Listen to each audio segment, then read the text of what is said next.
Heidi, who's calling from Nova Scotia. Hi, Heidi. Hi. Hey, Heidi. How are you? I'm terrific. Good. You just answered my question. I just wanted to know if you used your own material in your CDs or anything like that. Yeah, I've always written, my own songs. It's something that I wanted to do since I was, 14 or 15. Was write and sing my own songs, and for good and bad over my career, if you look at all my albums, you'll always see something there that says Words and Music by Hart. That's something that I'm proud of, and something that I always wanted to keep, in Violet. Let's talk to Ed in Montreal. Hi, Ed. Hi, Corey. How you doing? Hey, Ed. Good. I'm a native of your hometown. You bet. I don't mean to put a negative spin on anything, but... Go ahead. I like negative spins. I do like your music. I remember the album that came out before this one, the one with Baby When I Call Your Name, I think, right? Yeah, yeah. I remember going to the Billboard charts for months and months looking for your album, and when it wasn't there, I felt a little bad for you. Thanks, Ed. And I did sort of get a curiosity, because I have been following the business very closely, and I want to know, what was it like, what was the reaction of the record company when, how did they handle you, how did they deal with you when they saw that that was not going to happen for you? At least, like, what is the general way that they deal with this? That's a good question. Basically, they don't return your phone call.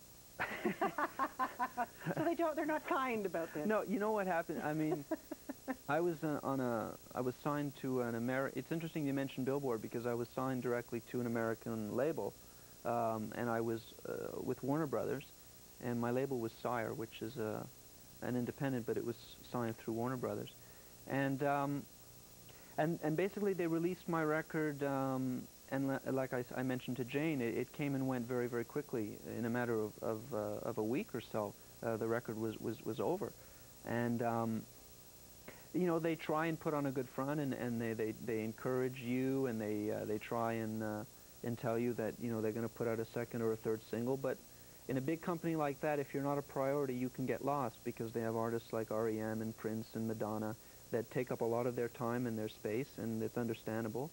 And my record basically got lost in the shuffle. And but all is fair, you just got to go on and not let it hurt you too bad. Well, I mean, and you'd been in the business long enough. Is Ed gone? Ed's gone, yes. No follow-up, eh? Sorry. I'm sorry, Ed. I would have kept talking with you. Well, you can talk to Karen in Halifax. Hi, Karen. Hi, Jane. Hi, Corey. Hey, Karen. Jane, love your show. Thanks. Corey, ever since I first heard your music, I think it comes through that you're writing from your personal experience, and it touches my heart. Thank you. And I just think, writing, producing, I think this is another Canadian musical genius. Well, and what I would like to know is there any possibility of you collaborating with David Foster? Because I think that it would be a wonderful combination, and I'd love to see it. So what's your thoughts on that? Thank you. Actually, I just saw David a couple weeks ago at the Junos. He tells this story when I did the Tears Are Not Enough. David Foster was producing that record, and somehow he got a tape of mine when I was about 15 of songs that I'd recorded piano vocal, and when I walked in, they were filming because they were doing a documentary of the making, and he said, the first thing he said to me was that I got to come clean with you, Corey, because in the same week, about 5 years ago, I got a tape of you and another singer from New Jersey called John Bon Jovi, and I threw them both in the waste paper basket. And he said, so I'm sorry, and it was kind of nice because it broke the ice, and he's a terrifically talented, very successful Canadian, and I don't know, it remains to be seen whether we'll work together one day, but you never know. Was there ever an opportunity in the past? Did he ever come at you to suggest a collaboration? No, but... Or to produce you? No. I think that because I produce my own work, that it would have to have been a co-production thing, and it just never seemed to work that way. But he invited me to many of his softball tournaments out in Victoria. Right. We'll be right back. Take more of your calls and your email for Corey Hart. This is Jane Hawtin Live.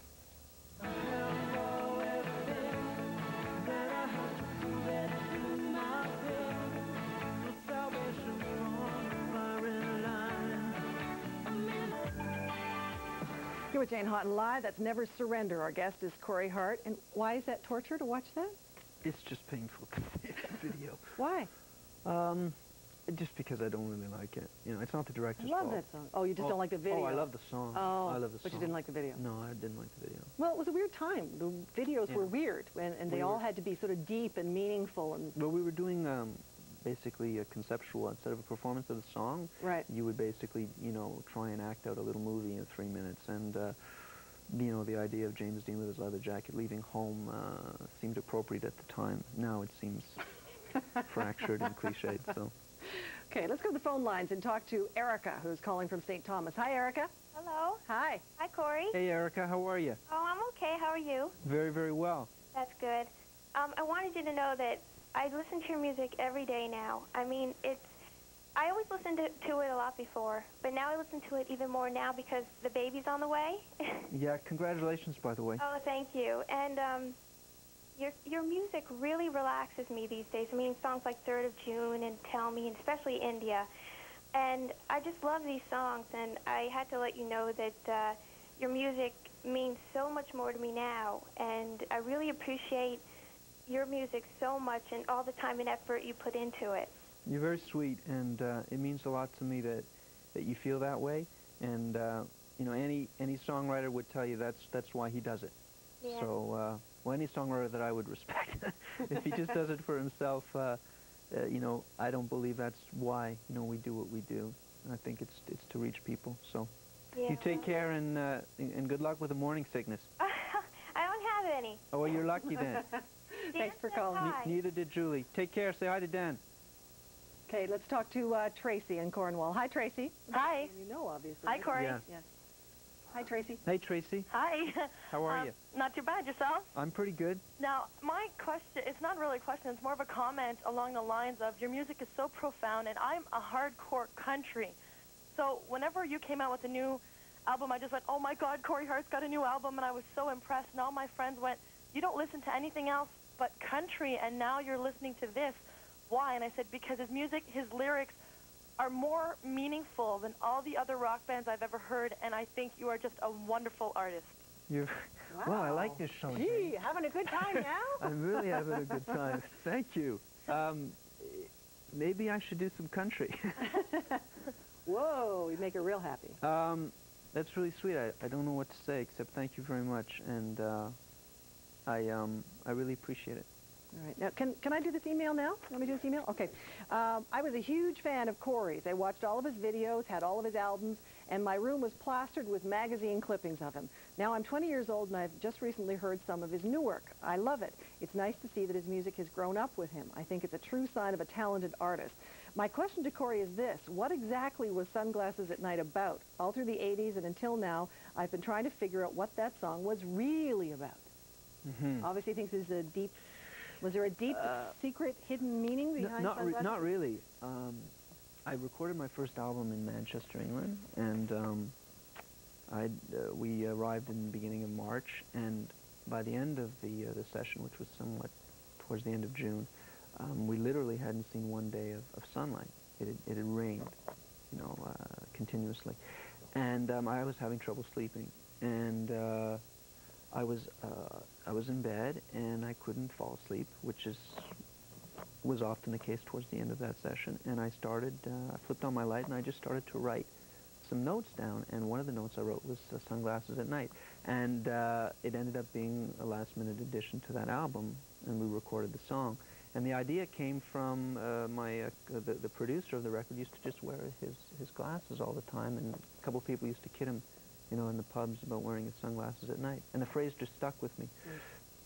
So I molded it around basically teenage angst and rebellion and trying to really fit in. But it wasn't Lucy in the Sky with Diamonds with a deep hidden meaning There's about no, what it you was can't about. rewind the lyrics and hear some reference to Oh, you cannabis. could. You could impose some wonderful philosophy behind it. Wouldn't be honest, but since you mentioned her name, Julie Mass, who is the mother of your daughter. And my partner. And your partner. We have one more moment, which is the song that you wrote for her. Mm-hmm. That we'd like to hear right now. This is Julie Mass. Now that's a nice video. That's very nice. Anything she does is What, beautiful. is that that's only the second time you've seen it? Yeah, we saw it when she first did it, and I haven't seen it since. Wow. So when it seems to me that you got drawn back into the record biz to come back for her, that writing songs for her, is that what sort of got you back in, yeah? I thought that it would be a way in which I could still, you know, fulfill whatever my creative desires were, and they were pretty minimal at that point, but I thought that it would be a good way to spark plug me to start writing again. And her manager had contacted me and asked if I would be interested in writing and producing a few songs for her upcoming English album. And it was a challenge I'd never written for anybody else before, and I decided to do it. And how was it? And it changed my life, you know. It certainly changed my life. So it, I mean, the experience of writing for her was wonderful, because I truly got to know her, and I tried my best to represent her as a person, as an artist. But the lifelong commitment and the lifelong value that I have through that process is much greater than a record. You really love this woman. Oh, well, do I really love this woman? The words like that would devalue, you know, how much I love her. It wasn't a question, it was just a comment. Yes. Let's take a break. When we come back, we'll have more of your calls and your emails. You're with Jane Hawtin Live. Corey Hart is my guest. I am by your side.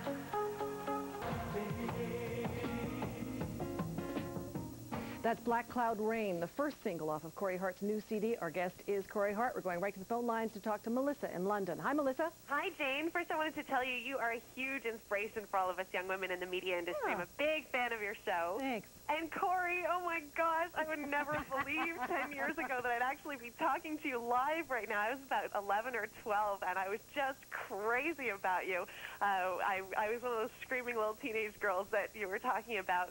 And just to give you some kind of idea, we all had life-size cardboard stand-ups of you and little buttons that said, I love Corey, and all our boyfriends had the spiky hair just like you. And What am I supposed to do? I mean, I just can't say enough. I just hope you bought shares in gel. I mean, you started a whole trend, I think, in North America. No, I didn't. That's great. Yeah, well, I just had a really quick question for you. Over the past 10 years, I've really still remained a huge fan, and I was just curious when you'd be coming through our way, through southwestern Ontario. We're going to do a tour. I just played my first concert tour this past January, February. And my first tour was over 10 years that I hadn't been on the road. And we're going to come back in September, and I'm quite sure that I'll be in London. Oh, well, we're looking forward to it. Have you still got the cardboard cutout? No, I still have the button, though. Same old jean jacket. You have a jean jacket? Well, I had one of those old, typical 80s jean jackets with the big heart that says, I love Corey in the middle. Do you want to get into broadcasting? Is that why? I'm already in it. Okay. Thanks for calling, Melissa. Thanks, Melissa. Let's talk to Daryl in Halifax. Hi, Daryl. How are you? Good. Hey, I must say that I'm a writer, actually, here in Halifax, and Corey has one of the most unique voices in all of Canadian music. I can pick out a Corey Hart tune immediately. Some people say, Daryl, when they pick it out, some people say that because it's so distinguished that they either hate it or love it. Are you in the category of liking it? Oh, I've been around ever since the beginning. I mean, ever since Sunglasses at Night. It was so weird that you just played a Julie Mass video not very long ago, and one of the questions I had was, is it difficult for you, both being musicians, a relationship among two musicians, is that a difficult thing? Well, we haven't found it to be difficult at all.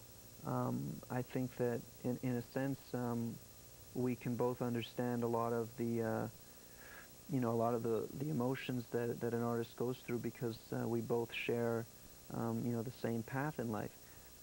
So, in a sense, we can empathize with each other and sympathize with our moods. But right now, Julie's taking a break, and when she decides to record and sing, I'll take the break, and that way we can constantly keep our unit intact.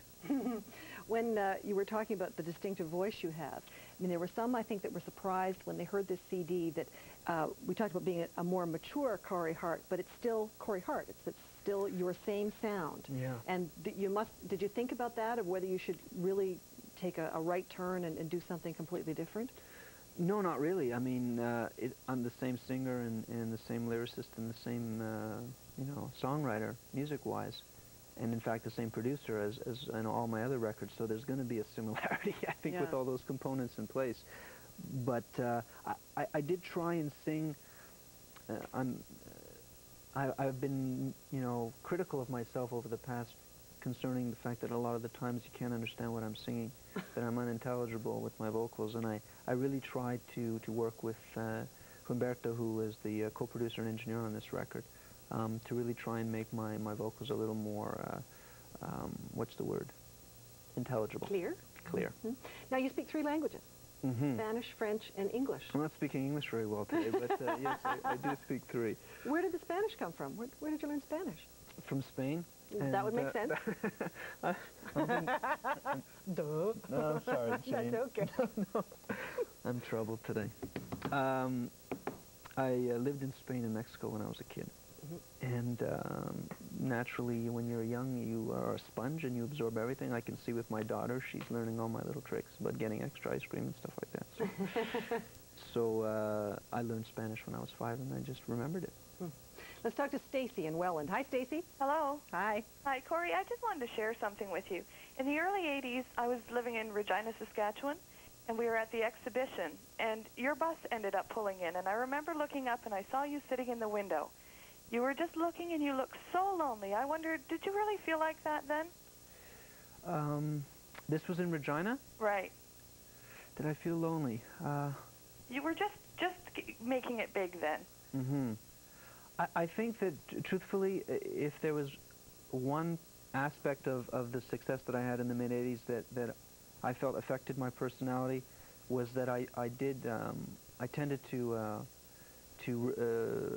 play upon the part of my personality which is private to begin with, which is slightly reclusive to begin with. Right. It just played upon it stronger, and I ended up isolating myself a little bit too much.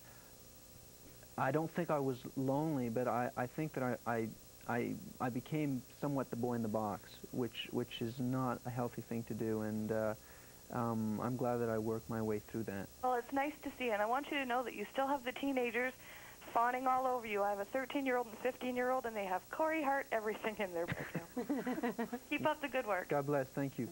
It must have really impacted on her. She's remembering that and seeing you, looking up and seeing you that way.